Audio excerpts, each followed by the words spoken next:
मज्ञानतिमिरस्य ज्ञानाञ्जनशलाकया चक्षुरुन्मिलितं येन तस्मै श्रीगुरुवे नमः। श्रीचैतन्यमनोभीष्टं स्थापितं येन भूतले स्वयं रूपा कदा मह्यं ददाति स्वपदान्तिकं।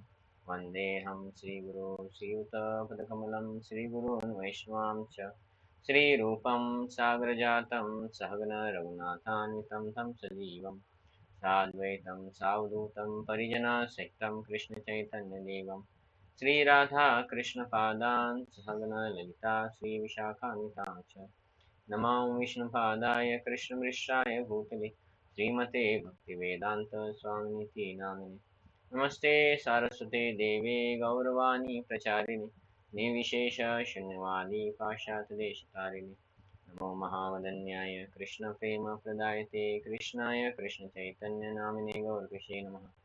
हे कृष्ण करुणा सिंधु दीनबंधु जगतपते गोपेश गोपिकाकांत राधाकांत नमोस्तुते सप्तकांचन गौरांगी राधे वृंदावनेश्वरी वृषभानुसुते देवी प्रणमामि हरिप्रिये वाञ्छाकल्पतरुभ्यश्च कृपा सिन्धुभ्येव च पतितानां पावनेभ्यो वैष्णवेभ्यो नमो नमः।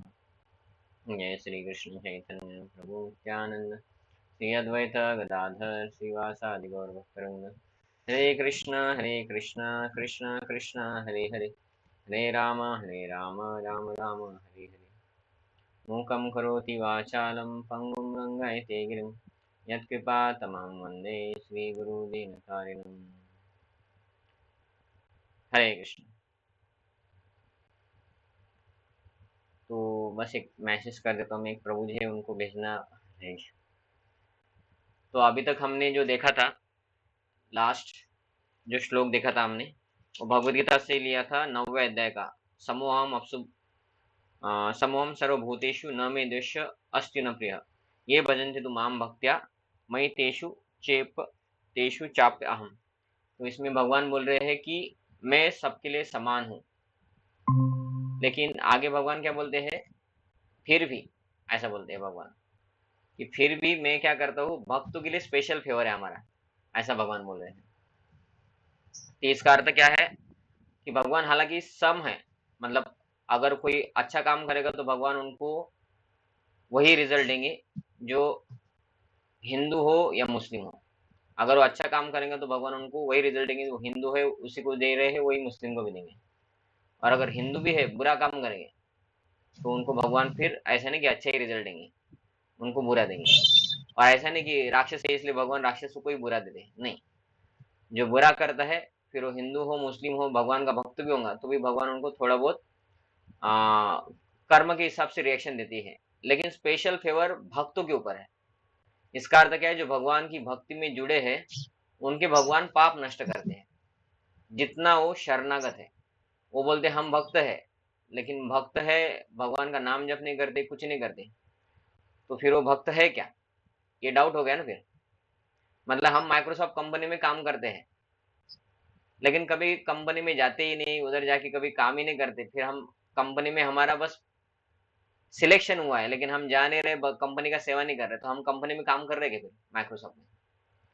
नहीं कर रहे। तो वैसे ही हम भक्त हैं, मतलब कब दिखेगा कि जब हम भगवान की सही रूप से जो भक्ति बोला जाता है, माला जप करना, भगवद गीता पढ़ना, भागवतम पढ़ना, भगवान के प्रवचन लीलाएं सुनना, भगवान को भोग लगा के खाना, भगवान को कुछ सेवा करना, ये तो हमारा वली हो गया।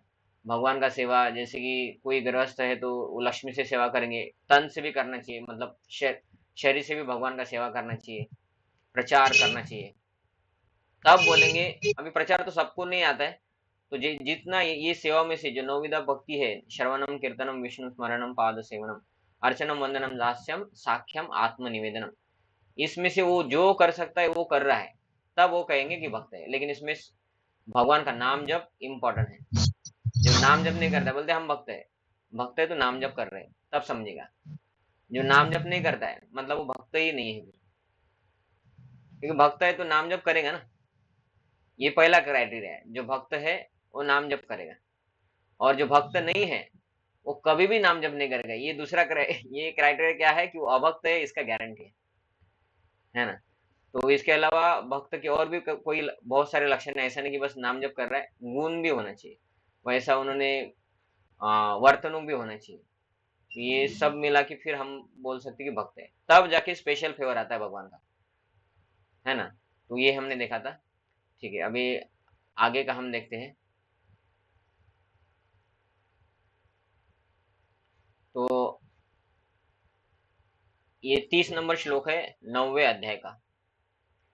तो ये श्लोक किस लिए बोला जाता है, तो इसका बैकग्राउंड बताता हूँ मैं कि हालांकि हम भक्त हैं, लेकिन हम शुद्ध भक्त है क्या। ठीक है, पहला प्रश्न, हम शुद्ध भक्त नहीं। दूसरा है कि हम अभी भी पूरे तरीके से भक्त भी नहीं बने हैं। हम भक्त बनने की गाड़ी में बैठे हैं, ट्रेन में बैठे हैं, उतरना नहीं है। वो गाड़ी जब डेस्टिनेशन पे पहुंचेगी तब तक शुद्ध भक्त बन जाएंगे, मतलब भक्ति में है। तो हम अभी शुद्ध भी नहीं है। तो थोड़ा बहुत क्या होता है, पहले की अशुद्धियां भक्ति में आने के बाद भी कंटिन्यू रहती है। मतलब क्या होता है कि अभी हम भक्ति कर रहे हैं, अभी जो बोला ना हमने, श्रवणम कीर्तनम ये सब कर रहे हैं, माला जप करते हैं, भगवान का सेवा करते हैं, थोड़ा बहुत अच्छा भी हम रह लेते हैं। प्रभु जी लोग, है ना, कटिंग कर लेते हैं, शिखा रखते हैं, तिलक लगाते हैं, कंठी माला भी पहना है, डीओडी जैसा सब कुछ है हमारा। लेकिन ड्रेस चेंज हो गया, हेयर स्टाइल चेंज हो गया, थोड़ा बोलना चलना भी चेंज हो गया, लेकिन शुद्ध अभी तक पूर्ण तरीके से हृदय नहीं हुआ है, क्योंकि हम शुद्ध भक्त नहीं है। हम शुद्ध भक्त बन गए मतलब हृदय शुद्ध हो गया, तो हृदय अभी तक हमारा शुद्ध नहीं है। तो काम क्रोध लोभ मोह मद मत्सर्य पहले बहुत सारा था। पहले कितना था, इतना सारा था। अभी कितना है, अभी इतना है। ऐसा नहीं हुआ है, जीरो नहीं हुआ है ना। तो इतना सारा था, भक्ति की वजह से इतना हो गया, हमारा बहुत सारा निकल गया है। लेकिन अभी भी क्या होता है, बहुत सारा, इसको बोलते हैं सूक्ष्म अनर्थ। तो ग्रॉस अनर्थ हमने छोड़ दिया, दारू पीना, नॉनवेज खाना, अवैध स्त्री पुरुष संग, जुआ खेलना, है ना, तो ये हमने छोड़ दिया। लेकिन जो ग्रॉस है वो छोड़ना बहुत आसान है। जड़ जो दिखता है ये छोड़ना, जो दिखता नहीं उसको बोलते हैं सूक्ष्म। सूक्ष्म मतलब जैसे कोरोना जैसा, कोरोना दिखता है क्या, नहीं। वाईफाई दिखता है कि वाईफाई की रेंज आ रही है करके, नहीं। लेकिन सूक्ष्म वस्तु दिखाई नहीं देते, वैसे ये काम क्रोध लोभ हमारे हृदय में है। इसका अर्थ अभी भी हृदय स्वच्छ नहीं हुआ। तो अभी ये दुविधा हो जाता है कि भक्त भी बन गए, हम बोलते कि भक्त शुद्ध होते, और भक्त होने के बाद भी हृदय भी अशुद्ध है। अब ये दुविधा हो गया ना, ऐसा कैसा। तो अभी तक हम शुद्ध भक्त बने नहीं, इसीलिए। तो फिर इस हालत में क्या होता है कि हम भक्ति कर रहे हैं, भगवान का सेवा करते हैं, लोग हमें समझते कि अरे भाई ये साधु है, भगवे कपड़े में है, टकला है, भगवान का सेवा करता है ना। या प्रभु जी लोग धोती कुर्ता पहनते तो लोगों को लगता है अरे महाराज है, व्हाइट कुर्ता है, धोती कुर्ता है, देखो शिखा भी है, तिलक लगाया, कंठी भी है, माला जप कर रहा है ना। उनको लगता है कि अरे ये साधु है। वो भी कभी कभी पूछते हैं अरे आप साधु है क्या, हमारे घर में पूजा कर सकते क्या, ये वो ऐसा वैसा, है ना, गरुड़ पुराण पढ़ते हैं क्या, भागवत करते क्या। तो हमें देखने के बाद उनको लगता है कि हम भक्त हैं, लेकिन हमारा हृदय अभी तक 100% शुद्ध नहीं हुआ। तो अभी भी थोड़ा बहुत हमारे सबके अंदर, ऐसा नहीं कि भाई अम, आपके अंदर है और मेरे अंदर नहीं है, नहीं, सबके अंदर है। मेरे अंदर भी है, आपके अंदर भी है। आपके अंदर नहीं होगा, मैं ऐसे बोल रहा हूँ क्योंकि हमें समझना चाहिए कि हमारे अंदर है। आप तो शुद्ध भक्त हैं। लेकिन हम जब देखते कि किसी एक भक्त के अंदर वो भक्ति कर रहा है और वो बुरा कुछ तो व्यवहार कर लेता है कभी कभी, क्योंकि वो दुर्गुण ऊपर आ जाते कभी कभी, तो उससे क्या होता है, हमें लगता है कि अरे ये भक्त होने के बाद भी ऐसा करता है। तो फिर क्या फायदा, भक्ति करके फायदा ही क्या है। अगर भक्ति करने के बाद भी लोग ऐसा कर रहे हैं तो हम भक्ति ही नहीं करेंगे, ऐसा बोलते हैं ना लोग, आपने सुना होगा ना। तो फिर भक्ति करने से फायदा नहीं हो रहा है क्या, नहीं, फायदा हो रहा है ना। पहले इतना था, वो इतना हो रहा है, तो फायदा नहीं हुआ क्या, फायदा तो हुआ ना। तो बहुत सारा फायदा हुआ, क्योंकि ये काम क्रोध लोभ मोह मद मत्सर्य को इतना करने के लिए दूसरा उपाय बताइए। तो दूसरा उपाय है ही नहीं भक्ति के अलावा। कोई बोलेगा कि मैं निराकार का चिंतन करूंगा, तो उससे तो बिल्कुल नहीं होता है। उसका इंद्रिय थोड़े बहुत कंट्रोल में आ जाएगा, लेकिन वो भगवत धाम नहीं जा सकता। इसका अर्थ तो उनका इंद्रिय कंट्रोल में भी आ जाए तो भी वो काम क्रोध लोभ के अलावा और कुछ रहता ही है ना। वो लोग फिर से पतन हो जाता है, वो समाज सेवा में उतर जाते हैं। और बहुत सारे अलग अलग संप्रदाय, जैसे कि जैनिज्म है, उसमें तो लोग कितना तपस्या करते, कितना कंट्रोल करते ना, बाल खींच खींच के निकालेंगे, तो हो गया क्या, काम क्रोध लोभ खत्म हो गया क्या? नहीं होता। तो भक्ति के अलावा ये खत्म नहीं होने वाला है। मतलब भक्ति का फायदा तो है, लेकिन क्या है, हम भक्ति 100% भगवान की प्रसन्नता के लिए नहीं करते। इसकी वजह से ये थोड़ा बहुत रहता ही है। तो इसलिए शास्त्र बोलता है कि शुद्ध भक्ति का डेफिनेशन क्या है, तो बोलते अन्य अभिलाषिता शून्यम ज्ञान कर्म आदि अनावृतम अनुकूल्यन कृष्णानु शीलनम भक्ति उच्यते। तो हम वैसा भक्ति भी नहीं कर रहे, इसके वजह से फिर हमारे अंदर थोड़े अनर्थ रहते हैं। और जब वो अनर्थ देखते हैं भक्त के अंदर, तब हम बोलते कि ये क्या भक्त है क्या, तो हम उसमें अंदर दोष देखते। तो उसके लिए श्लोक है, अपि चेत सुदुराचारो भजते माम अनन्य भाव साधुरेव समन्तव्य सम्यक व्यवसितो ही सह। तो इधर भगवान क्या बोल रहे हैं, सुदुराचार मतलब दुराचार तो है ही, मतलब गलत व्यवहार है दुराचार, लेकिन सुदुराचार मतलब बहुत गलत व्यवहार, अत्यंत गरित, अत्यंत गलत कर्म करने वाला। तो बोलते किसके बारे में बात कर रहे हैं, बोलते मेरा भजन करता है, मेरी सेवा करता है ना, भजन्ति माम, मेरी भक्ति करता है, लेकिन क्या होता है, गलत व्यवहार करता है। तो क्या करो, बोलते साधु एवं समन्तव्य, फिर भी उसको साधु समझो, क्योंकि गलतियां होती रहती है। एक है जानबूझ की गलती करना, दूसरा है स्वाभाविक हो जाता है वो। फॉर एग्जाम्पल किसी का भूलने का आदत है, समझे कि एकनाथ गुरु जी का बर्थडे है, और उन्होंने बोला मुझे कि भाई मेरे लिए अनाउंसमेंट करना, वीडियो बनाना, और मेरा भूलने का आदत है। उन्होंने मुझे बोल दिया ड्रेसिंग करते वक्त सुबह 7 बजे, और अनाउंसमेंट तब 7 बजे तो कर नहीं सकते, क्योंकि उसके बाद तो एक साथ लोग जब कर रहे हैं, जबकि बीच में नहीं जा सकते। फिर कब करना है मैं भूल गया, समझिए अनाउंसमेंट करना ही भूल गया। तो फिर हमें क्या लगेगा, अरे यार ये जानबूझ के नहीं किया, है ना। तो भूलने का आदत है, तब वो जानबूझ के नहीं किया, वो भूलने का आदत है, उसको याद होता तो फिर वो कर लेता, ऐसा है। लेकिन मैं जानबूझ के नहीं किया, क्यों, क्योंकि मेरे अंदर वो ईर्ष्या है, मेरा कुछ तो हो गया है एकनाथ प्रभु जी के साथ, कि मैंने 2 गुलाब जामुन मांगे, गुलाब जामुन मांगने के बाद एकनाथ प्रभु जी बोले कि भाई एक एक ही गुलाब जामुन देना है सबको, तो मेरा ये हो गया। फिर तो मैं बोलूंगा उसका बर्थडे है क्या, उसने बोला है मुझे, प्रभु जी ने बोला है मुझे, मैं अनाउंसमेंट ही नहीं करूंगा, बोल दूंगा भूल गया। तो ये भी रहता है ना, भक्त होने के बाद भी रहता ही है। तो भगवान बोल रहे फिर भी वो भक्ति में लगा है, तो उसको साधु समझो, और धीरे धीरे वो इतना बाकी है, धीरे धीरे धीरे धीरे करके वो हो जाएगा, ऐसा बोल रहे भगवान। ठीक है, यदि कोई जघन्य से जघन्य कर्म भी करता है, किंतु यदि वह भक्ति में रहता है, साधु तो है, माला तो जब कर रहा है, 4 नियम का पालन तो कर रहा है, भक्ति में रह रहा है, तो उसे साधु मानना चाहिए, क्योंकि वह अपने संकल्प में अडिग रहता है। कि हो जाता है कभी कभी भक्ति में आने के बाद भी हम इतना बोलते हैं, लेकिन कभी कभी क्या होता है, कुछ लोग ऐसा दिखाई देता है कि 16 माला करने के बाद भी उनको गलत आदतें फिर से लग जाता है, वो 16 माला छोड़ देते हैं, फिर तंबाकू खाने का आदत है, तंबाकू लग जाएंगे। कुछ लोग 16 माला तक आते हैं, फिर अंडे खाना शुरू कर देंगे। कुछ लोग मतलब ऐसा नहीं कि भाई 100 में से 2-4 लोग करते होंगे, 100 में से एक एक भी व्यक्ति नहीं करता, लेकिन कुछ कुछ सेंटर में ऐसा देखा जाता है कि 100 में से एक व्यक्ति ऐसा हो गया। नॉर्मली वो अंडे वंडे खाना नहीं होता, मैं ग्रॉस बता रहा हूँ, ऐसा कोई होता नहीं है, लेकिन अंदर का जो रहता है वो कर लेते हैं कि हम नॉनवेज अंडे या ऐसा कुछ नहीं खाएंगे, दारू वारू नहीं पियेंगे, जुगार नहीं खेलेंगे।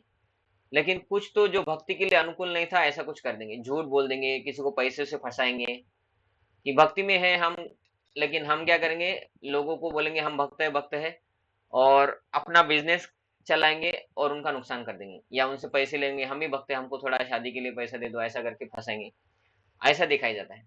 या मारा मारी भी हो जाता है कभी कभी, है ना। तो ऐसा भी हो सकता है, मारामारी हो जाए दो माताओं के बीच में, ऐसा देखा जाएगा कि अरे ये माताएं हैं, लेकिन एक दूसरे की बुराई करते हैं, या प्रभु जी लोग भी बुराई करते हैं एक दूसरे की, तो फिर ये साधु नहीं है क्या?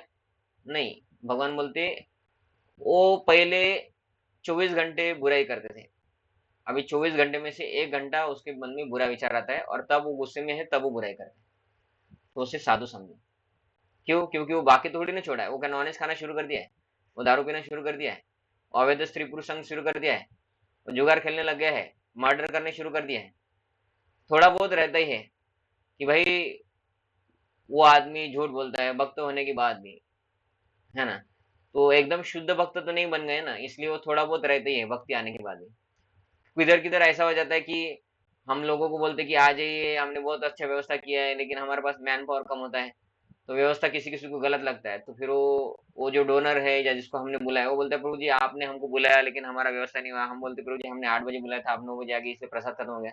बोलते ऐसा कैसा प्रभु जी, हम कभी भी आए प्रसाद है ना। तो ऐसा कुछ तो फिर मन मुटाव हो जाता है, हमको लगता है कि ये कैसे भक्त है। और वो भक्त बोल रहा है कि मैं 8 बजे नहीं आया, 9 बजे आया, फिर भी मेरे को लगता है दूसरे भक्त को लगता है अरे ये कैसा भक्त है, मैंने 8 बजे बोला था फिर भी 9 बजे आ गया। तो वो बोल रहे कि नहीं, वो भक्ति के मार्ग में बहुत बुरा थोड़ी ना कर रहे क्या। ओसामा बिन लादेन बन गए क्या, है ना। या इस्कॉन का पैसा लूट के भाग गए, या आपका पूरा पैसा लेके भाग गए, ऐसा भी नहीं किया। या कुछ बलात्कार कर दिया या किसी का मर्डर कर दिया, ऐसा भी कुछ नहीं किया। और जो थोड़ा बहुत किया है, कुछ मनमुटाव रहते हैं, तो वो मनमुटाव पहले ज्यादा करता था अभी कम कर रहा है। तो ये समझ के साधु रेव समन्तव्य, वो साधु है ऐसा समझो, आप अपराध मत करो, ऐसा भगवान स्वयं बोल रहे हैं। किंतु यदि वो भक्ति में रहते हैं, वो भक्ति तो है ना, भक्ति तो कर रहा है, माला जप करता है, मंदिर आता है, डोनेशन देता है, सेवा करता है, साफ सफाई करता है, कुछ भी करता है, तो इसीलिए वो शब्द बोला है। भगवान बोलते वो भक्ति में है तो एकदम से तो शुद्ध भक्त नहीं बन जाएंगी भाई। 1 साल हो गया जप करने में, और 1 साल के बाद क्या हुआ, सभी लोग शुद्ध हो गए और इस्कॉन मंदिर खाली हो गया, सब लोग भगवत धाम चले गए। ऐसा होता है क्या? ऐसा नहीं होता है ना। तो समय लगता है क्योंकि ये पहला जन्म है हमारा भक्ति करने का। तो हमने कितने जन्मों से भक्ति नहीं किया है, हमने करोड़ों जन्मों से भक्ति नहीं किया है। तो फिर करोड़ों जन्मों में क्या किया है, ये काम क्रोध लोभ मोह मद मत्सर्य को पानी डाला है। और उसकी वजह से क्या हुआ है, ये काम क्रोध लोभ मोह मद मत्सर्य का क्या हुआ है, पेड़ तैयार हो गया है। और इसका पेड़ तैयार होने की वजह से क्या हो गया है, अभी वो बहुत स्ट्रांग पेड़ हो गया। हम भक्ति कर रहे हैं, उससे वो पेड़ को काट रहे हैं, लेकिन पेड़ एक बार काटना शुरू करे तो कितने सेकंड में पेड़ कट के नीचे गिर जाता है बताइए। एक वट वृक्ष है समझिए, नॉर्मली वट वृक्ष पिंपल को नहीं काटते हैं, समझे कि आम का वृक्ष है। आम का वृक्ष को आपको काटना है, आपको मैं कुल्हाड़ी दूंगा, और कुल्हाड़ी भी धारदार एकदम। और आप बोलेंगे नहीं गुरु जी इससे तो टाइम लगेगा, मैं आपको एक मशीन हैक्सॉ देता हूँ। मशीन हैक्सॉ पता है आपको, वो ऐसा मशीन चलाते हैं, वो हैक्सॉ रहता है उसके अंदर, ट्र, ट्र, ट्र, ऐसा काटता है। कुल्हाड़ी तो ऐसा ऐसा मारना पड़ेगा। तो आप कितने मिनट में एक आम का पेड़ जो 300-400 साल से है उसको आप काट सकेंगे मशीन से, कितना समय लगेगा आपको बताइए। तो मशीन से प्रभु जी एक मिनट में कट जाएगा। 1 मिनट में आपको, बीच में हम्म। से काट के ऐसा नहीं बोल रहा हूं मैं, बीच में से भी समय लगेगा। आपको काट काट के टुकड़ा कर देना है पूरा। और उसके लिए समय लगेगा। बराबर है ना, मतलब हर एक फांदी, मराठी म्हणतो ना आपण फांदी, पेड़ को बीच में से काट के नीचे गिरा दिया, पेड़ तो रहेगा ना। हर एक हाँ। डाली को काटना है आपको, तुकडे तुकडे कर देना है ना, बोलते ना तुकडे तुकडे। आपल्याला इंधन पाहिजे चुलीमध्ये टाकायला, 2 दिवस लागेल, 2 है ना। days. एक दिवस ही लगा। 1 दिवस, तो 1 घंटा, 2 घंटा, 3 घंटा, ऐसा तो कुछ तो समय लग जाएगा मशीन से काटेंगे। तो इतना होने के बाद भी कुल्हाड़ी से काटेंगे तो 3 दिन लगेंगे, तो मशीन आने के बाद भी 2 दिन लग रहा है ना। तो ये तो दिखने वाला चीज है, साफ करके पूरा नष्ट करने के लिए इतना समय लगता है। जो दिख ही नहीं रहा है काम क्रोध लोभ, तो फिर उसको नष्ट करने के लिए कितना समय लगेगा, तो उसके लिए बहुत समय लगेगा। क्योंकि हम कुल्हाड़ी लेके काट रहे हैं, हम भक्ति कर रहे हैं लेकिन अच्छे से नहीं काट रहे। शुद्ध भक्ति वो मशीन हैक्सो है, एक बार ऐसा खींचा उसका हैंडल, है ना, उसको रस्सी मारते हैं तो उसका मशीन शुरू होता है, फिर ट्र, ट्र, ट्र, ट्र, एक जन्म में भगवत धाम।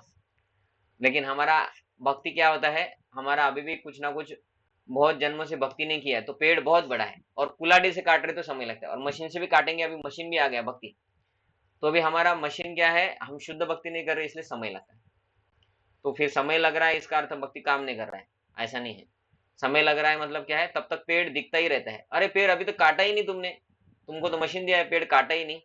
इसका अर्थ क्या, भक्ति कर रहे हैं लेकिन अभी तक बुरे गुण गए ही नहीं 100%। मैक्सिमम गए हैं लेकिन 100% नहीं गए। कि जो बड़े बड़े हैं वो तो सब चले गए भाई, दारू पीना, मटन खाना, है ना, अवैध स्त्री पुरुष संग, ये वो, क्रिकेट देखते होंगे, क्रिकेट छूट गया, सब छूट गया, खेलना भी छूट गया, गाली देना छूट गया। लेकिन थोड़ा बहुत काम क्रोध लोभ मोह मद मत्सर रहते ही है। क्यों? क्योंकि वो दिखता नहीं है, बहुत करोड़ों जन्मों से है। तो उसको एकदम से काटने के लिए शुद्ध भक्ति लगता है। शुद्ध भक्ति हम कर नहीं पाते, क्योंकि हमने करोड़ों जन्म से भक्ति किया नहीं, तो एक जन्म में शुद्ध भक्ति कर कैसे करेंगे? तो एक जन्म में भी हो सकता है, लेकिन उसके लिए फिर लालसा बोला जाता है कि लौल्यम ललाति। लौल्यम मतलब लालसा होंगी तो प्राप्त कर सकती है शुद्ध भक्ति भी एक जन्म में, लेकिन वो भी नहीं आ रहा हमारा। तो इसकी वजह से फिर ये अनर्थ बने रहते हैं।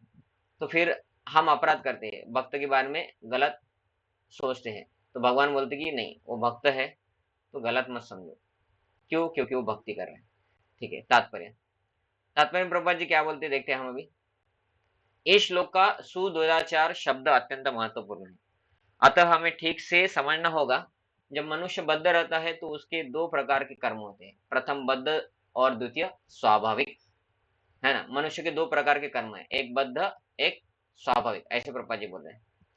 ठीक है। और जिस प्रकार शरीर की रक्षा करने या समाज तथा राज्य के नियमों का पालन करने के लिए तरह तरह के कर्म करने होते हैं, उसी प्रकार बद्ध जीवन के प्रसंग में भक्तों के लिए कर्म करने होते हैं, जो बद्ध कहलाते हैं।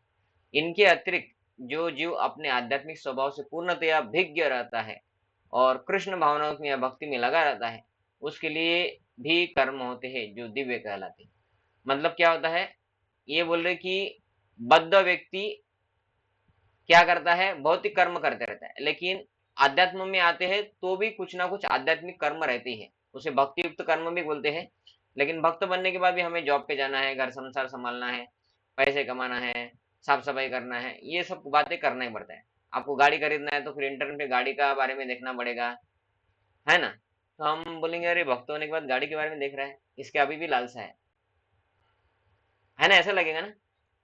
भक्त होने के बाद भी ये देख रहा है कि भाई ये बिजनेस छोड़ के किस में ज्यादा पैसा कमा सकते हैं, है ना। इसने तो पूरा विरक्त हो जाना चाहिए, मैं नहीं हूँ, मैं भक्त हूँ लेकिन मैं नहीं हूँ, लेकिन इसने हो जाना चाहिए, है ना, ऐसा लगता है। तो बोल रहे कि भक्त होने के बाद भी कुछ ना कुछ कार्य रहती है, ऐसा नहीं कि सब कुछ छोड़ के सब कुछ आते हैं, ऐसे ही नहीं है। लेकिन बद्ध अवस्था में कभी कभी भक्ति और शरीर बद्ध सेवा एक दूसरे के समांतर चलती है। हम बद्ध है तो भक्ति भी होती है, कभी कभी भक्ति भी करते हैं, और शरीर की बद्ध सेवा, शरीर के लिए जो इम्पोर्टेंट है वो भी करना पड़ता है, जॉब भी करना पड़ता है, 16 वाला भी करना पड़ता है, पढ़ाई वाला कोई है तो पढ़ाई भी करना है, 16 वाला भी करना है, भक्ति भी करना है सब। और उसके साथ आप स्टूडेंट है तो स्टूडेंट के साथ पढ़ाई ये वो करना है, जॉब पे है तो भक्ति करना है, भक्ति के साथ जॉब पे जाना है, सब कुछ करना है। क्यों? क्योंकि हम बद्ध है अभी भी। किंतु पुनः कभी कभी एक दूसरे के विपरीत हो जाते हैं। तो क्या होता है, जहां तक संभव होता है भक्त सतर्क रहता है कि वो ऐसा कोई कार्य न करे जिससे वह यह अनुकूल स्थिति भंग हो। तो भक्त भी ट्राई करता है कि भाई मेरे हाथ से गलत नहीं होना चाहिए, है ना। हम ट्राई करते ना, हम तो ट्राई करते, समझे कि मेरा गुस्से का स्वभाव है तो मैं ट्राई करता हूँ कि मैं सहन करूँ सहन करूँ सहन करूँ, लेकिन कभी कभी गुस्सा आ ही जाता है, कुछ करते कोई तो हम बोलते प्रभु जी ये आपने गलत किया है ना। तो सहन करो ये हमें समझना चाहिए, लेकिन कभी कभी वो हो ही जाता है, तो स्थिति भंग हो गया, हम डायरेक्ट बोल देते प्रभु जी आपको बोला है, बार बार बोला है ये इधर नहीं रखना है, फिर भी आप इधर रखते गिर जाता है ये, है ना, फिर लोगों को तकलीफ होती है। तो हम ऐसा, वो स्थिति भंग हो गया, हमको गुस्सा आ ही गया फिर ऐसा। तो लेकिन क्या करता है भक्त, जहां तक संभव है ट्राई करता है कि ऐसा ना करे, गुस्सा ना करे या और भी कुछ। वह जानता है कि उसकी कर्म सिद्धि उसके कृष्ण भावना की अनुभूति की प्रगति पर निर्भर करती है। मतलब कार्य में भी प्रगति कृष्ण भावना में प्रगति के ऊपर डिपेंड है। किंतु कभी कभी यह देखा जाता है कि कृष्ण भावना में रत व्यक्ति सामाजिक या राजनीतिक दृष्टि से निंदनीय कार्य कर बैठता है। देखो इधर आ गए प्रभुपाद जी बोल रहे कि भक्त होने के बाद भी सामाजिक और राजनीतिक दृष्टि से निंदनीय कार्य, मतलब कुछ गलत कर देते हैं। कि भक्त होने के बाद भी कभी कभी हम सिग्नल ब्रेक कर देते, तो लोग बोलते हैं ये भक्त है, बोलते हैं इसने हेलमेट नहीं पहना है, बोल रहा है मैं मंदिर जा रहा हूँ, सिग्नल ब्रेक कर दिया, बाकी सब लोग खड़े हैं। भक्त होने के बाद तो सिग्नल ब्रेक नहीं करना चाहिए, है ना। तो सामाजिक दृष्टि से भी हमने निंदनीय कार्य कर दिया। दूसरा वो बोलते हैं कि भाई कोई भक्त है किधर जा रहा है और वो बहुत स्पीड से गाड़ी चलाता है, तो अभी भक्त होने के बाद हम क्या करते हैं, धोती कुर्ता पहनते हैं, टकली टकली भी रखते हैं, शिखा भी रखते हैं, कंठी माला ये वो, लोगों प्रचार करते हैं, और गाड़ी चला रहे एकदम स्पीड से, 100 की स्पीड से गाड़ी चाहिए, 100 की 80 की स्पीड से। तो साइड में कोई दूसरा आदमी होता है, वो बोलती है अरे ये क्या है, ये साधु महाराज जितने फास्ट किधर जा रहे हैं। तो लोगों को लगता है कि ये ऐसा नहीं जाना है, साधु ने पैदल जाना चाहिए, मैं एक बार डॉक्टर के पास जा रहा था, तो हमारे पास गाड़ी है इलेक्ट्रिक, तो गाड़ी पे जा रहा था मैं, तो सिग्नल पे रुका मैं, तो बाजू में एक आदमी था, बोलते आप महाराज है क्या? मैं बोला मैं महाराज नहीं हूँ, मैं ब्रह्मचारी हूँ। तो बोलते ब्रह्मचारी हो लेकिन भक्त तो हो? मैं बोला हाँ भक्त हो। तो बोलते भक्त लोगों ने गाड़ी में नहीं जाना चाहिए, साधु लोगों ने हमेशा पैदल ही चलना चाहिए। मतलब वाह, क्या टेक्नोलॉजी है ना, क्या लोगों का लॉजिक लगता है। तुम पैसे कमा के गलत भी करो तो भी चलेगा, और हम भगवान की सेवा में टाइम बची इसलिए पैदल जाना चाहिए। गलती है ना, टाइम बचे तो इसलिए जितना प्रभुपाद जी प्लेन से उड़ते थे, जो भी टेक्नोलॉजी भगवान की सेवा में लगना चाहिए। ये इंटरनेट ये वो सब हम भगवान की सेवा में लगा रहे हैं ना, तो लोग गलती नहीं होंगे तो भी देखेंगे। तो इसलिए फिर भक्त होने के बाद हमें बहुत मतलब कॉशियसली बिहेव करना पड़ता है, ध्यान से, कि बाहर के लोग हमें जज ना करें, कि समझे कि आ, हम रास्ते पे जा रहे हैं और समझे कि बाजू में लड़कियों का झुंड है। तो पहले का आदत है हमारा कि लड़कियों के देखते थे, अभी हम भक्त के कपड़े में हैं और लड़कियां जा रहे, अभी देखेंगे हम, अभी देखेंगे तो लोग क्या बोलेंगे, भक्ति करके इनका फायदा नहीं है ना। तो निंदनीय कार्य, तो सामाजिक और राजनीतिक दृष्टि से निंदनीय कार्य कर बैठे, क्योंकि पहले की आदत थी। अभी 100% छूटी नहीं है, लेकिन 80% छूट गया है। किंतु इस प्रकार के क्षणिक पतन से भी वह अयोग्य नहीं होता है। अभी पहले की आदतें बनी है, उसके वजह से क्षणिक पतन हो गया, थोड़ा उसने लड़की की तरफ देख लिया, या किधर पिक्चर चालू था और ये भी बैठ गया उधर पिक्चर देख लिया, है ना, या क्रिकेट खेलने लग गए, या लहसुन का प्याज शुरू कर दिया कभी कभी कि भाई बाहर का नहीं खाना चाहिए, लेकिन वो सोला माला करता है, लेकिन उसको अच्छा लगा तो उधर भजे मिल रहे थे, भजे ही खा लिए लहसुन में से। तो अभी ये कभी कभी होने ही वाला है हमारे साथ, क्योंकि हम शुद्ध भक्त नहीं है। शुद्ध भक्त है क्या? नहीं है। कभी किसी की शादी में जाएंगे, वो लोग बोलेंगे नहीं नहीं नहीं, जबरदस्ती करके हमको खिला ही देंगे, तो फिर अभी उधर ऐसा होता है, कभी कभी वो लड़की की तरफ से होते तो वो ना नहीं बोल सकते, तो उस समय वो लोग को खाना पड़ता है। तो हमें ट्राई करना चाहिए नहीं खाए करके, लेकिन कभी कभी क्षणिक पतन वो हो ही जाता है, या कभी कभी हम जानबूझ के कर लेते हैं। जैसे मैंने बोला कि लड़के हैं भक्त बन गए, लेकिन वो लड़कियों का झुंड जा रहा है बाजू से और ऐसे ऐसे देखते ही रह रहे, ओके ओके लड़की जा रही क्या, तो ये क्षणिक पतन हो जाता है, लेकिन उससे वह अयोग्य नहीं होता है। वो ट्राई कर रहा है, लेकिन ये पहले की आदत की वजह से कभी कभी वो हो ही जाता है। तो श्रीमद् भागवतम में कहा गया है कि यदि कोई पतित हो जाए, किंतु यदि भगवान की दिव्य समय लगा रहे, तो हृदय में वास करने वाले भगवान उसे शुद्ध कर देते हैं। तो हालांकि उनका हृदय अभी भी अशुद्ध है, भक्ति तो कर रहे हैं लेकिन हृदय अशुद्ध है। नहीं, इसका अर्थ क्या है, भक्ति कर रहा है मतलब क्या है, कि कपड़े वॉशिंग मशीन में धुल रहे हैं, गोल गोल गोल गोल घूम रहे हैं। हम बोलेंगे प्रभु जी ये आधा घंटे का साइकिल लगाया था वॉशिंग मशीन में और कपड़े अभी तक साफ हुए ही नहीं, फिर वॉशिंग मशीन का क्या फायदा, 15 मिनट हो गए। नहीं प्रभु जी, आधे घंटे के बाद होता है। आधे घंटे के बाद कपड़े निकलेंगे और 80% ड्राई निकलेंगे, धुल के निकलेंगे। फिर 15% 20% जो ड्राई रहेंगे उसके लिए आपको सुखाना है। तो ऐसा भक्ति है, भक्ति शुद्ध कर सकता है, लेकिन 100% हम भक्ति नहीं कर रहे, लेकिन भक्ति फिर भी 80% शुद्ध कर रहा है। और व्यक्ति भक्ति में है तो थोड़ा बहुत जो बाकी है वो बाद में शुद्ध हो जाएगा, भक्ति करते रह रहा है इसलिए। इसलिए क्या है, तो वो बोलते हैं कि इसके लिए उनकी निंदा नहीं करनी चाहिए, ऐसे बोलते हैं।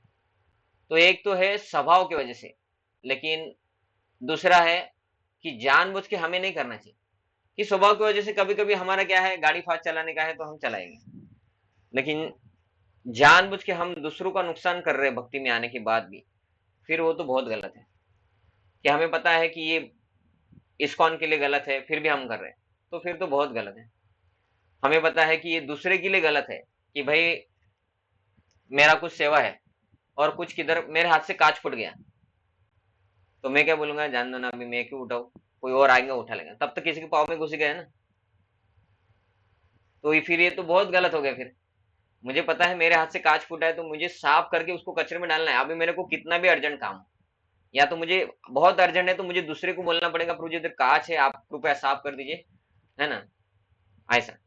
लेकिन छोड़ के नहीं जा सकते, मेरे को किसने देखा जानना लगा तो ये जानबूझ के तो नहीं करना चाहिए, क्योंकि जो अकस्मात हो जाता है हमारे हाथ में, उसके लिए भगवान हमको क्षमा कर देंगे। लेकिन हम जानबूझ के दूसरों का कर रहे हैं, तब भगवान शुद्धिकरण भी रोक सकते हैं, है ना? भगवान उसका रिजल्ट फिर देंगे ही हमको, ताकि हम सुधरे। तो ऐसा नहीं कि भक्ति करे तो भगवान भक्ति करने से वो पाप को नष्ट कर देंगे, नहीं, हम जानबूझ के जब करेंगे तब पाप को नष्ट नहीं करेंगे भगवान। तब भगवान उल्टा हमको और रिएक्शन देंगे कि भाई ले, तुमने ये गलत किया है, इसका रिएक्शन है। तो एक स्वभाव से हो जाता है ना? और मतलब दूसरे का नुकसान नहीं उसमें, लेकिन हो रहा है, लेकिन दूसरे का नुकसान भी कर रहे हैं उसमें जानबूझ के हम, फिर उसमें बहुत सजा देंगे, भगवान भी देंगे, भक्त होने के बाद भी दे देंगे, ऐसा है। तो फिर हमको और बीमारी आएंगी, ये होगा, एक्सीडेंट होगा, पैसा चला जाएगा, कुछ भी हो सकता है, ऐसा। नरसिंह पुराण में निम्नलिखित कथन प्राप्त होता है। भगवती च हरन हरावन्नन्य चेता भृगमलिनेऽपि अविराजते मनुष्यः न हि शशकलुषछब्बि कदाचित् तिमिरपराभवतामुपेति चंद्रः। कहने का अर्थ यह है कि यदि भगवत भक्ति में तत्पर व्यक्ति कभी घृणित कार्य करता पाया जाए, तो इन कार्यों को उन धब्बों की तरह मान लेना चाहिए जिस प्रकार चांद में खरगोश के धब्बे हैं। इन धब्बों से चांदनी के विस्तार में बाधा नहीं आती। इसी प्रकार साधु पद से भक्त का आकस्मिक पतन उसे निंदनीय नहीं बनाता। तो साधु पद पर है तो भी कुछ करता है तो कैसा समझना चाहिए? तो इधर उदाहरण दे रहे नरसिंह पुराण में कि जैसे चांद के ऊपर धब्बा है, तो चांद की पूजा करना बंद कर दिया क्या लोगों ने? चांद का महत्व कम हो गया क्या? नहीं, चांद के ऊपर धब्बा है, दिखता भी है खरगोश जैसा, लेकिन चांद, वो चांद का काम कर रहा है, वो इसलिए महत्वपूर्ण है। तो वैसे ही भक्त में भी कुछ ना कुछ भक्ति करते हुए कुछ ना कुछ रह ही जाता है, इसकी वजह से वो निंदनीय नहीं बनता है, ऐसा वो बोल रहे हैं। ये हमारे लिए है, इसका अर्थ क्या है? हम किसी की निंदा नहीं करना चाहिए कि भाई ये होने के बाद वो ये कर रहा है, लेकिन हम जानबूझ के निंदनीय कारण नहीं करना चाहिए, है ना? कि भाई अभी तो हम भक्त है, तो अब ये नहीं होता है हमसे कंट्रोल, इसलिए हम कर ही लेते हैं, ये नहीं करना चाहिए। नहीं होता तो भी ट्राई करना चाहिए, दूसरे का नुकसान है तो करना ही नहीं चाहिए। समझ में आ रहा है आपको कि भाई मेरा घर संसार संभालने के लिए मुझे किसी को फंसाना है, तो फिर वो भक्त फंसे या बाहर का अभक्त फंसे, ये भक्त भी दूसरे के बाद जाके फंसने वाला है, तो मैं ही फंसा देता हूँ, पैसे कमा लेता हूँ, बराबर है ना प्रभु जी?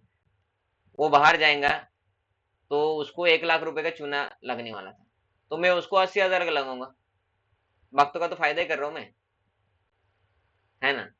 तो ऐसा नहीं कर सकते, नुकसान नहीं कर सकते हम किसी का, है ना? वो अभक्त भी होगा तो भी उसका नुकसान नहीं कर सकते, नुकसान किसी का भी नहीं कर सकते। भक्त होने के बाद सबका फायदा, हमारा नुकसान हो रहा है तो हम उसको बोल सकते कि इसमें फायदा नहीं है, मुझे थोड़ा बहुत प्रॉफिट के लिए ये चाहिए, है ना?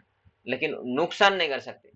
नुकसान का अर्थ अलग होता है और हमारा प्रॉफिट कमाना अलग होता है। अभी आपको समझ में आ रहा है कि नहीं? मैं थोड़ा बता देता हूँ। समझे कि हम शक्कर बेचते हैं, तो शक्कर है 40 रुपए किलो, और हमको बिजनेस करना है तो हमको 50 रुपए किलो बेचना ही है, क्योंकि वो बिजनेस ही है। लेकिन हम बोलेंगे ऑर्गेनिक शुगर है 100 रुपए किलो, तो फिर हम चिटिंग कर रहे हैं। अब ये समझ में आया डायरेक्ट? ऑर्गेनिक शुगर नहीं हो, वो 40 रुपए किलो वाला शुगर है। ऑर्गेनिक शुगर है 120 रुपए किलो, हम 40 रुपए वाले किलो शुगर को ऑर्गेनिक शुगर बेच बोल के 100 रुपए में बेच रहे हैं। क्यों? क्योंकि बाहर के लोग भी वही कर रहे हैं, तो फिर ये चीटिंग है। हमको उसको बोलना है कि भाई ये ऑर्गेनिक नहीं है, नॉर्मली है, और हमको फायदा के लिए ये 50 रुपए में बेचना है। तुमको खरीदना है तो खरीदो, नहीं खरीदना है तो दूसरे से कर लो, है ना? तो जानबूझ के तो गलत नहीं कर सकते। तो निंदनीय है मतलब क्या है? हम भक्ति कर रहे हैं तो फिर चलता है ये सब करना नहीं, हमें तो करना नहीं है, कोई किया तो हमें बोलना है कि भाई भक्त है, जान दो, ऐसा। किंतु इसी के साथ यह समझने की भूल नहीं करनी चाहिए कि दिव्य भक्ति करने वाला भक्त कभी कभी सभी प्रकार के निंदनीय कर्म कर सकता है। देखो प्रभा जी ने इधर लिखा है, ऐसा नहीं समझना है फिर हम कर ही सकते प्रभु जी। अभी शुद्ध नहीं हुए तो अभी तो कर ही सकते ना प्रभु जी, पैसे कमाना ही पड़ेगा ना प्रभु जी, आपने तो बोला है। तो फिर नुकसान, किसी का नुकसान भी हो जाए तो भी पैसे कमाने पड़े, हम थोड़ी ना शुद्ध भक्त है, ऐसा बोल के गलत काम करते नहीं रहना है ना? वो बोल रहे प्रभात कि दिव्य भक्ति में करने वाला भक्त कभी सभी प्रकार के निंदनीय कर्म कर सकता है। मतलब क्या कर सकते हैं प्रभु जी? अभी थोड़ी ना शुद्ध भक्त नहीं कर सकते, हमें ट्राई करना चाहिए, नहीं करना चाहिए। इस श्लोक में केवल इसका उल्लेख है कि भौतिक संबंधों की प्रबलता के कारण कभी कोई दुर्घटना हो सकती है। भक्त के जीवन में भी गलत कार्य करने की कभी-कभी आशंका बनाई रहती है, लेकिन ये कभी-कभी है ना? हर एक भक्त की से भी नहीं होता है। भक्ति तो एक प्रकार से माया के विरुद्ध युद्ध की घोषणा है। जब जब तक मनुष्य माया से लड़ने के लिए पर्याप्त शक्तिशाली नहीं होता, तब तक आकस्मिक पतन हो सकते हैं। आकस्मिक पतन मतलब कभी कभी वो निंदनीय कार्य कर सकता है, किंतु बलवान होने पर ऐसे पतन नहीं होते। बलवान मतलब वो 200 किलो उठा सकता है तो गलत काम नहीं करेगा, ऐसा नहीं होता है। बलवान मतलब भक्ति में बलवान, तो वो गलत कार्य नहीं करेगा। मनुष्य को इस श्लोक का दुरुपयोग करते हुए अशोभनीय कर्म नहीं करना चाहिए। भाई मैं भक्त हूँ इसलिए गलत हुआ तो भी क्या होता है, एक दिन मैं सुधर ही जाऊंगा, तब तक मैं गलत करते रहूंगा, नहीं। अगर हम जानबूझ के गलत करते रहे तो सुधरेंगे ही नहीं।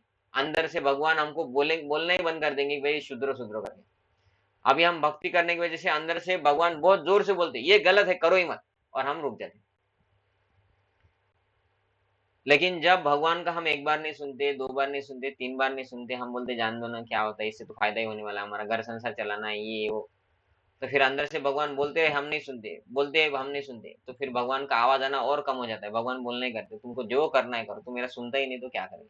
अभी तुम गलत काम करो और तुमको लग रहा है तुम भक्ति कर रहे हो, लेकिन तुम गलत काम करने से तुम्हारा भक्ति रुक गया है और तुम्हारा प्रगति नहीं होगा, भगवत धाम तो नहीं जाओगे बिल्कुल।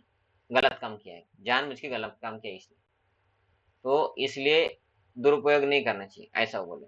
यदि वह भक्ति के द्वारा अपना चरित्र नहीं सुधार लेता तो उसे उच्च कोटि का भक्त नहीं मानना चाहिए।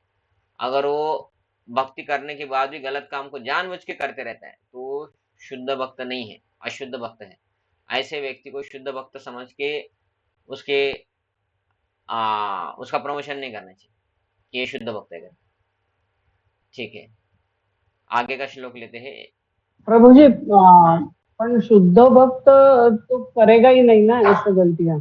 नहीं ना, शुद्ध भक्ति करेंगे नहीं। नहीं, कभी कभी क्या होता है कि कुछ लोग रहते हैं, वो दिखाते कि हम साधु है। जैसे कि मैं समझे कि लाल कपड़े पहना हूं, तो मैं आपको दिखाऊंगा कि मैं बहुत शुद्ध भक्त हूँ, और आपको भी क्या लगता है भाई ये लोग मंदिर में रह रहे हैं मतलब बहुत शुद्ध है, और मैं क्या कर रहा हूँ, उसको प्रमोट कर रहा हूँ कि हाँ हाँ, हम तो सभी शुद्ध भक्त हैं। या समझे कि मेरा कोई ये है, मित्र है या दूसरा है, और वो गलत काम कर रहा है और आप उनसे काउंसलिंग ले रहे हैं, और मैं बोल रहा हूँ कि नहीं नहीं वो शुद्ध भक्त है। क्यों? क्योंकि मेरा भी उससे कुछ फायदा हो रहा है। तो ऐसा नहीं करना चाहिए। ऐसा समझ में आ रहा है कि एक तो है हम खुद अपना फायदा करने के लिए हमारे अंदर unintentional unintentionally is unintentional allowed. Unintentionally मतलब जानबूझ के नहीं कर रहा अननोइंग है वो। अननोइंगली हाँ, अननोइंगली हो रहा है उससे। अननोइंगली तो अनइंटेंशनल। हम तो देखते हो सबको शुद्ध भक्त ही बोलते हैं, लेकिन ये इसलिए है कि हम जानबूझ के खुद नहीं करना चाहिए। और अगर कोई गलत मार्ग में है तो फिर हम उनको गलत नहीं बोलना चाहिए। हम जानबूझ के हम भी नहीं करेंगे और उनको भी गलत नहीं बोलेंगे, ऐसा। ठीक है ना? हाँ, हरे कृष्णा हाँ, प्रभु। ओके। ठीक है। तो नेक्स्ट श्लोक, माम ही पार्थ व्यपाश्रित्य ये तेपि स्यु पापयोनयः श्रियवैश्य तथा शूद्रस्तेपि यान्ति परां गतिम्। तो अभी ये जो श्लोक है, ये श्लोक का ये श्लोक क्यों बोला भगवान ने? तो पहला भगवान ने क्या बोला कि भाई भक्त होने के बाद भी गलत काम करते कभी कभी लोग, क्योंकि 100% शुद्ध नहीं हुए, तो भी उनको साधु समझो। तो कुछ लोगों को ये लगता है कि ब्राह्मण ही भक्ति कर सकते हैं, ब्राह्मण ही भगवान का पूजा कर सकते हैं, या मनुष्यों में बस पुरुष लोग ही अच्छे भक्ति कर सकते हैं। समझ में आया ना आपको क्या बोल रहा हूँ? तो उनका बोलना क्या है, ब्राह्मण ही अच्छी भक्ति कर सकते, मतलब क्षत्रिय वैश्य शूद्र कर नहीं सकते, और पुरुष ही कर सकते, स्त्रियां नहीं कर सकते। तो उसके लिए भगवान ये श्लोक बोल रहे हैं कि नहीं, ऐसा कुछ नहीं है कि पुरुषों के लिए भक्ति है और ब्राह्मणों के लिए भक्ति है, ऐसा कुछ नहीं। वो क्या बोल रहे हैं देखो, जो लोग मेरी शरण ग्रहण करते हैं वे भले ही निम्न जन्म स्त्री, वैश्य मतलब व्यापारी तथा शूद्र यानी श्रमिक क्यों न हो, वे परम धाम को प्राप्त होते हैं। इसका अर्थ क्या है, ये भक्ति पुरुष लिमिटेड नहीं है कि बस पुरुषों के लिए, या ब्राह्मण लिमिटेड नहीं है बस ब्राह्मण लोग कर सकते हैं। अभी हम में से, मुझे पता नहीं आप में से कितने हैं, हम, मैं तो ब्राह्मण नहीं हूँ, मेरा जन्म से ब्राह्मण नहीं हूँ, हमको तो कुछ पता भी नहीं था भक्ति में आने से पहले, है ना। टॉयलेट करते थे, ऐसे ही घूमते थे पूरे घर में, है ना। समझ में आ रहा है ना आपको। ब्राह्मण मतलब वो टॉयलेट जाता है तो पहले बाथरूम करके बाहर निकलता है ना। गलत गलत खाते हैं लोग, उनके घर में जाके हम खाते थे, उनके साथ खाते थे। हम हॉस्टल में रहते थे पुणे में, इंजीनियरिंग कॉलेज में, तो एक प्लेट में पांच पांच लोग खाते थे हम तो ये कुत्ते जैसा खाते थे हम उधर। तो और दूसरा, और हमारा खाना कंप्लीट नहीं हुआ, दूसरा आदमी लेके वही प्लेट लेके और लेके जाता था। क्यों? क्योंकि जिसके पास झूठा प्लेट है उसको डायरेक्ट मिलता था, और जिसके पास फ्रेश प्लेट है उसको लाइन में लग के लाना पड़ता था, तो फिर कॉलेज के लिए लेट होता था। तो इतना गंदी आदतें, है ना। लेकिन अभी भक्ति करने लग गए तो अभी वो सब छूट गया ना। अभी हम भक्त होने के बाद भी बोलते हमने प्रसाद शुरू कर दिया, इसलिए इसमें से हम किसी को नहीं दे सकते, है ना। ये स्टैंडर्ड पे आ गए, मतलब भक्ति सुधार रहा है। पहले नहाते धोते नहीं थे, 10-10 बजे तक सोते थे, रात को 4 बजे के बाद बोलते अभी सुबह हो गई सो जाओ, है ना। अभी 4 बजे उठते हैं। तो भक्ति क्या है, ऐसा नहीं कि ब्राह्मणों के लिए, हम तो शूद्र लेवल के हैं, मैं शूद्र था, लेकिन क्या हुआ, भक्ति कर रहे हैं ना, क्योंकि हमको किसी ने ट्रेनिंग दिया।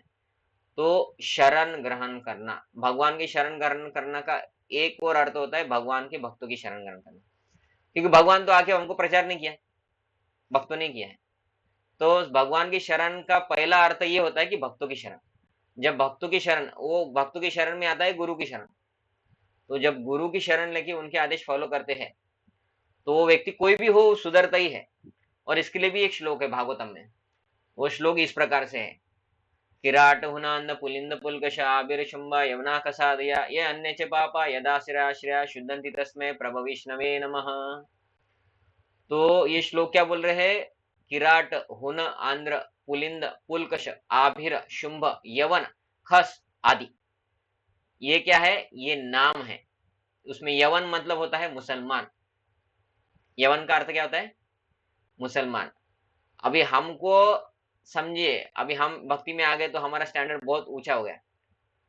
पहले हम क्या करते थे, मुसलमान व्यक्ति भी घर से कुछ लेके आता था उसका भी खा लेते थे, हम तो खाते थे भक्ति में आने से पहले, क्योंकि हमको फर्क नहीं पड़ता था। हम लोग एक साथ चाय पीते थे, भजे खाते थे, सब कुछ करते थे, है ना। अभी समझिए कि आप भक्त बन गए और आपको मुस्लिम ने बोला कि भाई हमारे घर में खीर खुरमा खाने के लिए आ जाओ, नॉनवेज नहीं है, खीर खुरमा, खीर वो कुछ दूध का आइटम है समझिए, तो हम जाएंगे? बिल्कुल नहीं जाएंगे। हम बोलेंगे बहुत अच्छा है, हम नहीं खाते, लेकिन किसी का हाथ का, जो 16 माला करते हैं या जो भक्त है उसके हाथ के ही खाते, है ना। अभी हमारा ये स्टैंडर्ड हो गया। क्यों? क्योंकि यवन का स्टैंडर्ड बहुत घटिया रहता है ना। हमारे इसमें हम हिंदू होने के बाद एटलीस्ट 10 बजे के बाद नहा लेंगे, उसकी इसमें पता नहीं वो नहाते भी कि है नहीं, पता नहीं हमको। तो उसमें इसमें तो बहुत है। लेकिन ये श्लोक क्या बोल रहा है, यवन, ऐसे बहुत सारे जाति है, ये बस यवन ही नहीं है, मुसलमान ही नहीं है। ऐसे वो जितने नाम बोले, किराट हुन आंध्र पुलिंद पुलकश आबिर शुंभ यवन खस आदि, और भी कई ऐसी जाति है जो बहुत घृणित कार्य करते हैं, गंदे रहते हैं, कुछ भी खाते हैं, कुछ भी, उनके लिए रिलेशनशिप कुछ नहीं है, माँ बहन की भी रिलेशन नहीं उनके साथ, उनके लिए ऐसे लोग हैं। लेकिन ये भी लोग अगर भक्ति करते हैं और शुद्ध भक्त की शरण लेते हैं तो वो शुद्ध हो जाते हैं। मतलब क्या है, उसका एक प्रकार से इस श्लोक का और उस श्लोक का अर्थ सेम है। इधर उल्टा ज्यादा बोला है कि भाई स्त्री वैश्य शूद्र, ये भी लोग अगर भक्ति करते तो भगवान की शरण लेते हैं तो शुद्ध हो जाते, भगवान के धाम में जाते। लेकिन वो श्लोक बोल रहा है कि भाई वो शूद्र से भी गए गुजरे हैं तो भी बन जाते। मतलब ये श्लोक से भी ज्यादा खराब लोग होंगे कि भाई लोगों को लगता है कि स्त्रियां नहीं भक्ति कर सकती, भगवत धाम नहीं जा सकती, ऐसा लगता है ना, कुछ लोगों को लगता है। तो ये नहीं होता है, सभी लोग जा सकते, वो स्त्री हो पुरुष हो, आत्मा है नो, अभी स्त्री रूप है, अभी वो स्त्री भक्ति कर रही है, हालांकि वो बच्चे है तो बच्चों में उनके समय लगता है, बच्चों के लिए समय देना पड़ता है ना स्त्रियों को, और घर संसार संभालना पड़ता है, तो कोई ब्रह्मचर्य होगा उनको लगता होगा ये स्त्री स्त्री कभी जा ही नहीं सकती, इतना उसको काम करना पड़ता है, घर झाड़ू पोछा करना पड़ता है, कुकिंग करना पड़ता है, बच्चों को संभालना पड़ता है, डायपर चेंज करना पड़ता है बच्चों के, है ना, पति की सेवा करना पड़ता है, पाव तो नहीं दबाते होंगे मुझे पता नहीं, लेकिन पाव भी दबाते हैं, ऐसे सोचेंगे कि भाई स्त्रियों को पति घर जॉब से आता है तो पाव दबाना होता होगा, कपड़े धोना है, ये है वो है, ये लोग क्या भक्ति करके भगवत धाम जाएंगे? भगवत धाम तो बस ब्रह्मचारी जा सकते हैं, ऐसा कोई समझ सकता है, या पुरुष लोग जाएंगे, तो ऐसा कुछ नहीं है। वो स्त्री इस जन्म में भक्ति कर रही है, ये सब करते हुए भी अगले जन्म में क्या होगा, जो पुरुष है वो सब स्त्रियां बन जाएंगे और स्त्रियां पुरुष बन जाएंगे, और वो स्त्रियां भगवत धाम चले जाएंगे और ये पुरुष स्त्री बन जाएंगे और इधर ही रह जाएंगे। क्यों? क्योंकि स्त्री पुरुष कुछ भी नहीं है, सब आत्मा है। एक जन्म में हम पुरुष बन गए, भक्ति करेंगे, अगले जन्म में अगर हमारा काम वासना है तो स्त्री बन जाएंगे, और जो स्त्रियां थी उनका काम वासना भी होगा पुरुष के लिए, तो भी वो पुरुष ही बनने वाले, उनके लिए ठीक है धीरे धीरे है ना, पुरुषों के लिए ठीक नहीं है, लेकिन क्योंकि जिसके प्रति आसक्ति है वैसा शरीर प्राप्त होता है। स्त्रियों की अगर पुरुषों के लिए आसक्ति भी होंगी लेकिन वो भक्त है, पति है, तो उनके लिए फिर भी फायदा है, लेकिन जो पुरुष समझ रहा है कि अरे भाई स्त्रिया का क्या फायदा है ना, वो भगवत धाम नहीं जा सकते, ये पुरुष के अंदर कामवासना की वजह से क्या होगा, ये स्त्री बन जाएंगे अगले जन्म में। हालांकि भक्त घर में जन्म लेंगे, लेकिन गारंटी नहीं दे सकती पुरुष बनने के बाद भी भगवत धाम जाएगा। गारंटी तो ये भी दे सकते हम कि स्त्री बनने के बाद भी भगवत धाम जाएंगे। तो इसलिए बोलते कि सबके लिए भक्ति। वैश्य शूद्र भी होगा जो काम करने वाला है। मैं पुणे में था तो एक भक्त थे, वो ऑटो चलाते थे, तो हमें लगे ऑटो चलाने वाले की तो बहुत मेहनत करके ऑटो चलाना पड़ता है, ये क्या भक्ति करके एक जन्म में भगवत धाम जाएंगे। लेकिन वो डोनेशन देते थे, सेवा करते थे, सब कुछ करते थे मंदिर में। जैसे एकनाथ प्रभु है, एकनाथ प्रभु जॉब पे जाते हैं, शुभम ताड़े प्रभु जॉब पे जाते हैं, डेविड प्रभु जॉब पे जाते हैं, है ना, और मुझे बाकी पता नहीं इसलिए मैं नाम नहीं ले रहा हूँ। तो जो भी जॉब पे जाते हैं, स्कूल में जाते हैं, हाउस वाइफ है, घर में काम करते हैं, लेकिन भक्ति तो कर रहे हैं ना। तो भक्ति कर रहा है वो व्यक्ति भगवत धाम जाएगा, गारंटी है। लेकिन उसके लिए क्या गारंटी क्या है, जब वो शुद्ध भक्ति के मार्ग पथ पे अग्रसर होगा तो। इसलिए भक्ति कर रहे तो भगवत धाम जाएंगे, इसलिए रिलैक्स नहीं होना है, शुद्ध भक्ति के लिए भी ट्राई करना है, तब जाएंगे। यहाँ पर भगवान ने स्पष्ट कहा है कि भक्ति में उच्च तथा निम्न जाति के लोगों में भेद नहीं किया होता। ऐसा नहीं कि भाई इंडियन लोग ही महाराज बन सकते हैं, फॉरेनर लोग ब्रह्मचर्य सन्यासी बन ही नहीं सकते, ऐसा है क्या?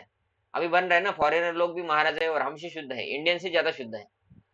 फॉर एग्जाम्पल आप अगर देखेंगे भक्ति विकास स्वामी महाराज, भक्ति विकास Swami Maharaj is a foreigner सन्यासी ऑफ शिला प्रभाट, है ना, तो वो फॉरेनर है। हमको लगेगा फॉरेन लोग को क्या भक्ति समझेगा, वो जितना नियम का पालन करते हैं हम भी नहीं करते उतना है ना, ऐसे है।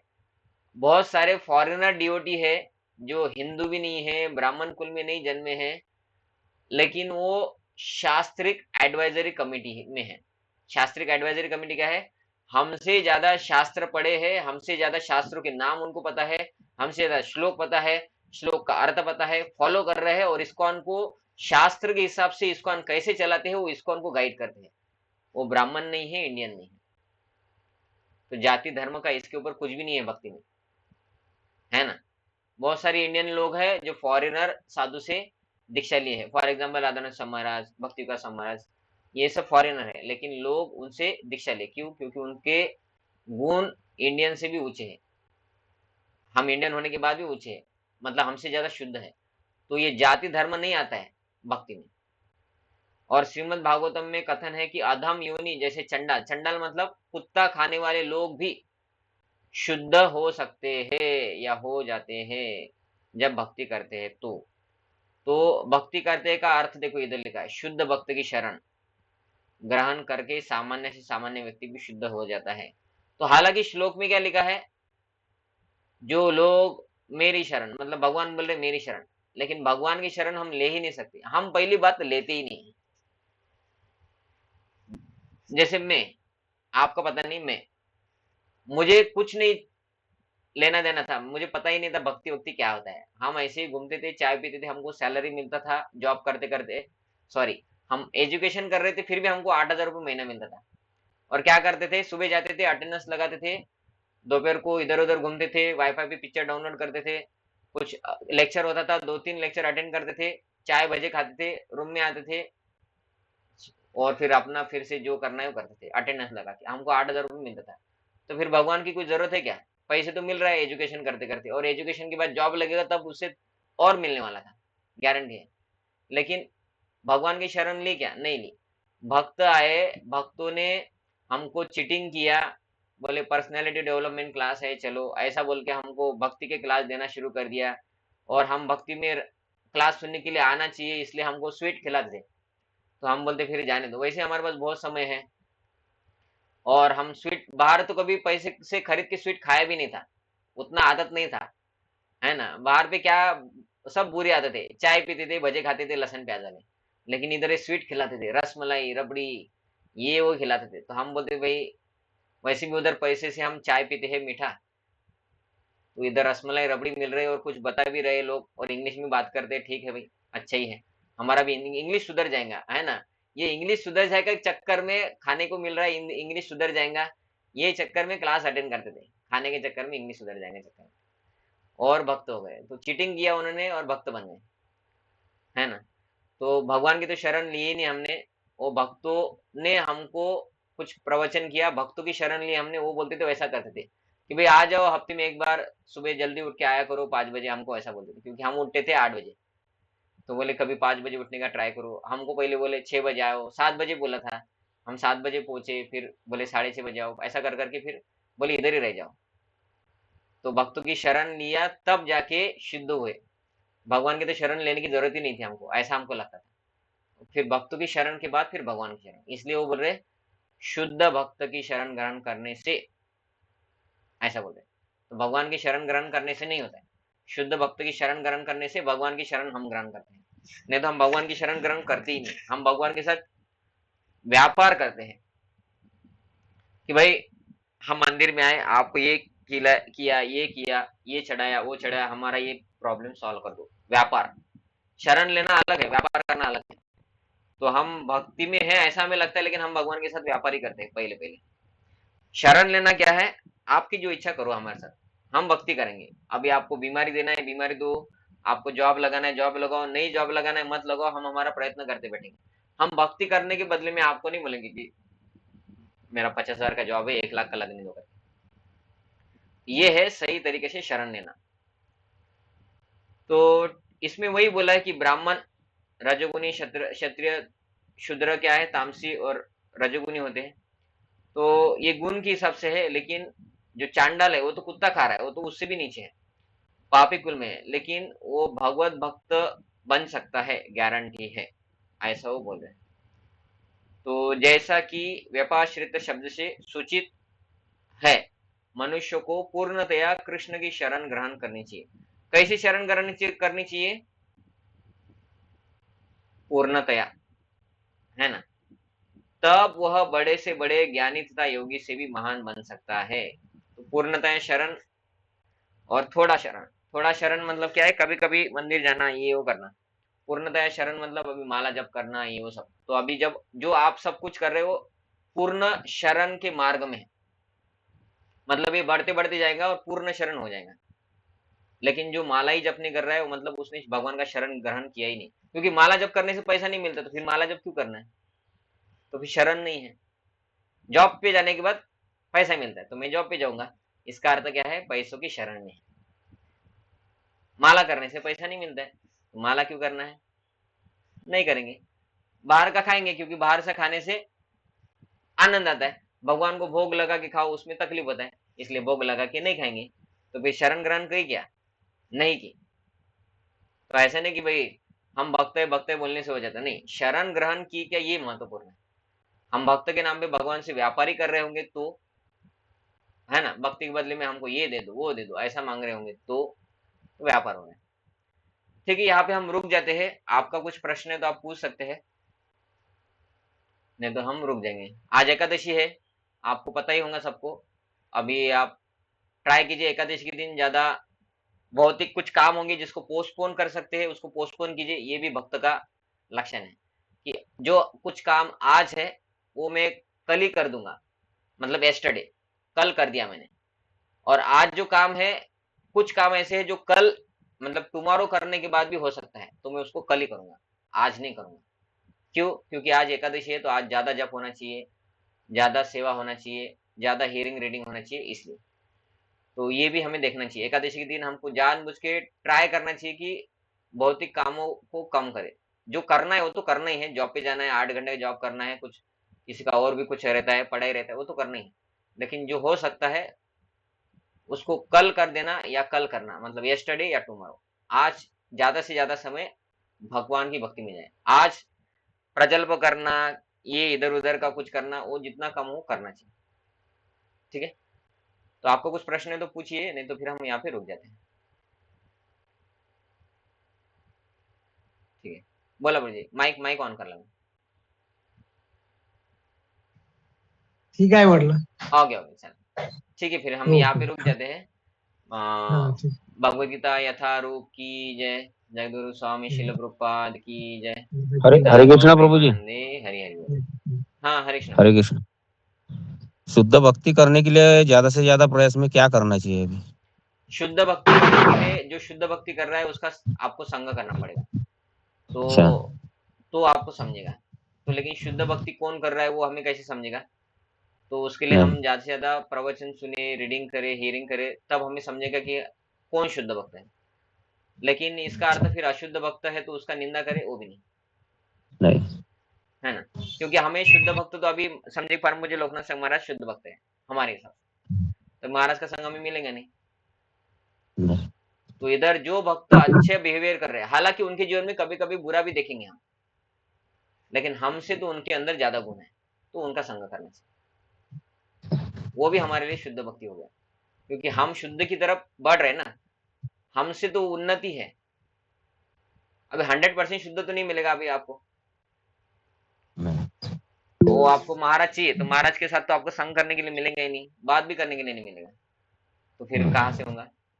तो उनका प्रवचन सुन सकते हैं, वो क्या बोल रहे हैं उसको फॉलो कर सकते हैं, ये भी उनका संग लेना है, उनको फॉलो करना। ठीक है, ठीक है। हरे कृष्ण। ठीक है, तो यहाँ पे हम रुक जाते हैं। हरे कृष्ण।